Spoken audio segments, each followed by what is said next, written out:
குமார். நான் அந்த ஸ்டாடாவோட சிஇஓ. ஸ்டாடான்றது வந்து நிறைய பேர் இந்த நடிக்கிறதுக்கு எப்படி ஒரு சான்ஸ் கிடைக்கிறது, எப்படி போய் யாரை போய் பார்க்குறதுன்னு சொல்கிறதுக்காக ஒரு க்ரியேட் பண்ண ஒரு பிளாட்ஃபார்ம். இதை வச்சு என்ன பண்ணுறோன்னா, தமிழ்நாடு ஃபுல்லாக வந்து நிறைய பேர் டேலண்ட்டோடு இருக்காங்க. அவங்கள போய் ஆடிஷன் எடுத்து அந்த டேட்டா பேஸ் எடுத்து நிறையா ஸ்டுடியோவுக்கு வந்து நாங்கள் வந்து ப்ரெசென்ட் பண்ணுறோம். அதில் யாராவது பிடிச்சிருந்ததுன்னா அவங்க எடுத்து அவங்க படத்தில் வந்து பண்ணுறாங்க. இதனால் வந்து நாங்கள் எக்ஸ்க்ளூசிவாக ஸ்டூடியோ க்ரீனோட சேர்ந்து தமிழ்நாட்டில் மாத்திரம் 10 இடத்துல இந்த ஈவெண்ட் நடத்த போகிறோம். இதோட ஃபஸ்ட் ஈவெண்ட்டு தான் கோயம்புத்தூரில். இன்றைக்கும் நாளைக்கும் கோயம்புத்தூர் நடக்குது. கோயம்புத்தூர் இது வரைக்கும் 1250 பேர் ரிஜிஸ்டர் பண்ணியிருக்காங்க இந்த ஈவெண்ட் வர்றதுக்கு. காலையிலேருந்து ஆடிஷன் ஓடிட்டுருக்கு. இன்றைக்கி சாயந்தரம் வரைக்கும் ஓடும், திருப்பி நாளைக்கும் இருக்குது. இதே மாதிரி அடுத்த வாரம் திருச்சி, அதுக்கப்புறம் மதுரை, பாண்டிச்சேரி, அந்த மாதிரி ஒரு ஊராக வந்து இந்த மாதம் ஃபுல்லாக கவர் பண்ண போகிறோம்.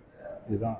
இங்கே எப்படி சார் இருக்குது? இப்போ சென்னையில் அதிக அளவு வருவாங்க, கோவையில் எப்படி சினிமாவுக்கு நடிக்கிறதுக்கு ஆர்வம் மாட்டாங்க? நிறைய ஆர்வங்க. ஆக்சுவலி இங்கே நிறைய பேர் பேஷனேட்டாக இருக்காங்க. என்னென்னா, சென்னையில் வந்து ஏற்கனவே வந்து சான்ஸ் தேடி இருக்கிறவங்க நிறைய பேர் இருக்காங்க. ஆனால் இங்கே இருக்கிறவங்களுக்கு வந்து எப்படி அது பண்ணணும் தெரில. அதுக்காக தான் நாங்கள் வந்து இவங்களை சென்னைக்கு வர சொல்லாமல் நாங்களே கோயம்புத்தூர் வந்து இவங்க வந்து எடுத்துகிட்டு இருக்கோம். சென்னையில் கூட 1500 பேர் வந்தாங்க. கோயம்புத்தூரில் மாத்திரம் 1200 பேர் மேலே ரெஜிஸ்டர் பண்ணியிருக்காங்க. அதனால் அது பெரிய நம்பர். சென்னை, திருப்பூர், பால்காட், பொள்ளாச்சி, பவானி வரைக்கும் இந்த பக்கம் நிறைய பேர் வந்து ரெஜிஸ்டர் பண்ணியிருக்காங்க. அதனால் எங்களுக்கு சந்தோஷமாக இருக்குது.